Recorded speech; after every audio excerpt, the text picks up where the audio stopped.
En el centro de la pampa vive un pimiento.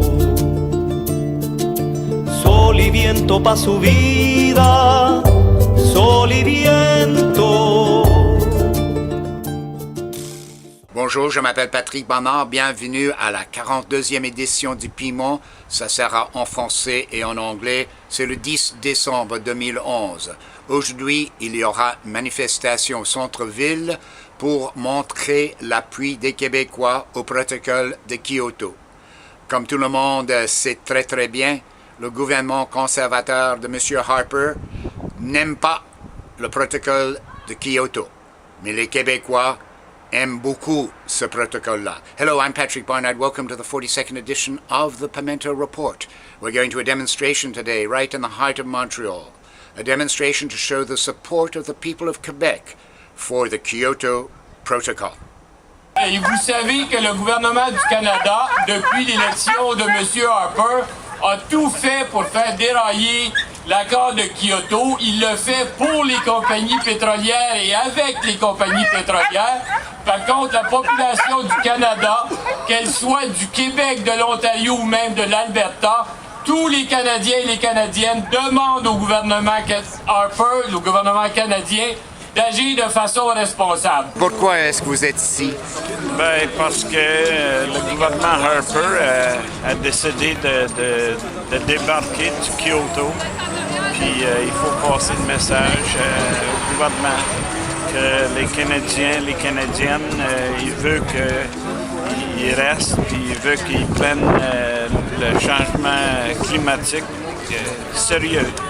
Le gouvernement canadien ne prend pas sa place dans l'action contre les gaz à effet de serre, contre le réchauffement planétaire. Alors nous vous avons conviés à la place du Canada pour occuper la place du Canada, pour démontrer que la population tient à ce qu'on agisse de façon responsable.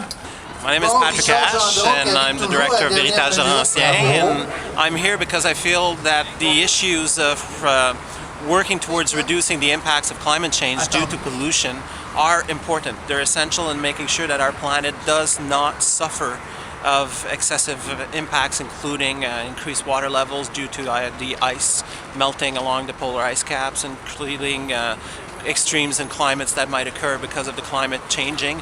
And there are many studies, there's many issues that demonstrate that these impacts are slowly, bit by bit, occurring. So we have to try to work bit by bit to make sure that we increase our impact towards protecting the environment.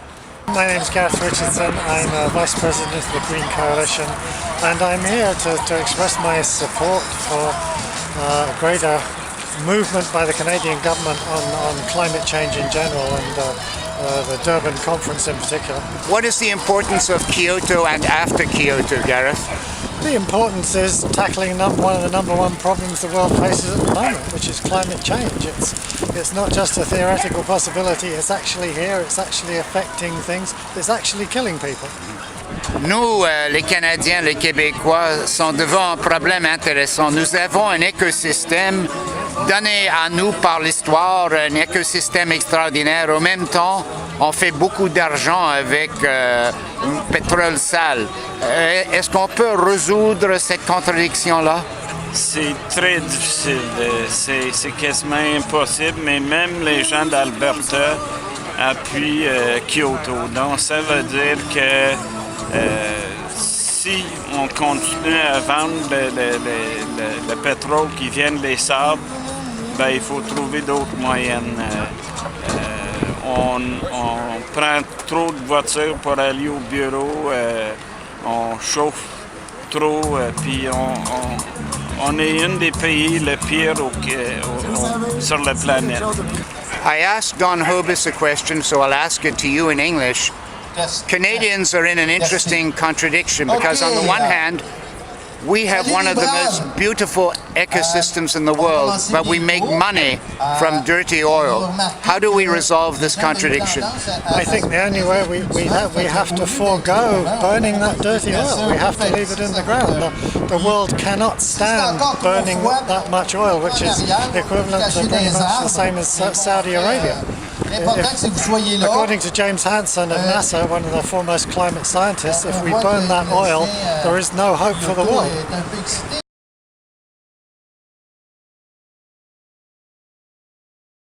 Le chien Kyoto se porte mieux que le protocole. Et il a des dents. Et il a des dents. Oui. Mais c'est important ce qu'on fait aujourd'hui. On pense à l'avenir de nos enfants. J'ai ici un bouton qui montre une baleine et qui dit Save the humans. Sauver les humains. Alors c'est vrai que les scientifiques nous disent qu'il faut limiter le réchauffement de la planète en dessous de la barre des 2 degrés centigrades. Sinon, on va atteindre un point de non-retour climatique qui va être dangereux pour la vie sur Terre. Et que pour y arriver, il faudra faire beaucoup plus que ce que les pays font. Kyoto a fonctionné. Les pays qui ont pris leur cible de Kyoto en moyenne vont réduire leurs émissions de 12% l'année prochaine quand tout sera comptabilisé, alors que la cible était de moins 4%. Donc, il ne faut pas moins de Kyoto, il faut plus de Kyoto. Maintenant, si Durban est un échec, il faudra peut-être penser à un autre modèle. S'appuyer sur Kyoto, mais plutôt que d'attendre que chaque pays prenne une cible, exiger qu'on ait un Bretton Woods du 21e siècle, exiger qu'il y ait un prix mondial pour le carbone et que les pays riches aident les pays pauvres à le payer. Alors que M. Peter Kent revient de son voyage à Durban lors de la conférence des Nations Unies, en tant qu'activiste, en tant que citoyenne, je me pose cette question. Monsieur Kent, comment ferez-vous pour regarder dans les yeux vos petits-enfants et vos enfants une fois à la maison? À chaque fois, c'est une question que je me pose. Et Monsieur Kent, comment avez-vous fait à Durban pour vous rester droit devant ces 300 000 personnes qui aujourd'hui, cette année, font face aux conséquences des changements climatiques? À ce jour, ce sont 300 000 personnes qui vivent avec les conséquences des changements climatiques. Et on compte de 20 à 40 millions de réfugiés climatiques qui vivent avec ces conséquences. Alors, merci beaucoup d'être là tout le monde aujourd'hui et n'oublions pas de rappeler à M. Harper qu'il doit écouter la population et non pas les pollueurs.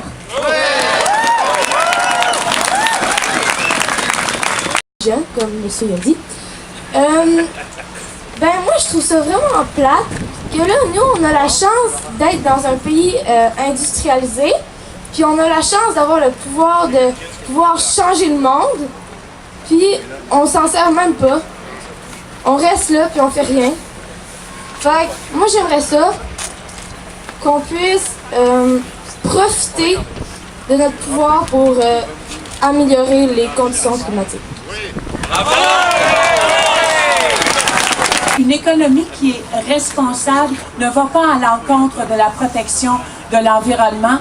Et que si on veut avancer, le Canada, on a toutes ces possibilités-là qui font de nous des leaders, qui pourront faire de nous des leaders au niveau de la réduction de la pollution atmosphérique, mais aussi à toutes sortes de niveaux pour développer des énergies renouvelables. Bien, c'est certain que Harper n'a que 30 quelque chose % de le vote. Il y a 70% qui ont voté pas contre Harper, mais pour d'autres partis. Donc, il ne peut pas dire qu'il y a la majorité, puis il parle pour la majorité des Canadiens. C'est pas vrai du tout. Patrick, ça termine maintenant. J'ai été un peu impressionné par les gens qui ont parlé, franchement. C'est pas un groupe énorme, mais il y avait des gens intéressants ici. Tout à fait, oui. Il y avait des gens représentant différents paliers politiques, tant municipal que provincial que fédéral, qui sont venus parler du réchauffement climatique et pour dire au fond qu'il faut agir pour faire quelque chose pour régler nos problèmes et agir à Kyoto et agir pour l'avenir à Durban. On a vu des gens de tous les âges, un enfant, les granés, toutes sortes de gens, là, vraiment. Oui, parce qu'au fond, le changement climatique, le réchauffement planétaire, c'est une problématique qui affecte tout le monde. Grands, petits, des gens d'ici, des gens d'ailleurs, partout sur la planète. Pensez-vous que c'est un commencement aujourd'hui, là, même si c'est petit, là? C'est une mesure parmi plusieurs qui doivent être faites et il faut continuer à travailler. On a parlé de rassemblement pour le 22 avril prochain. Il va falloir qu'il y ait du monde ici le 22 avril prochain. Citoyens, crions fort, réveillons les fatigues, solidaires contre la mort. pour l'environnement, c'est de l'or.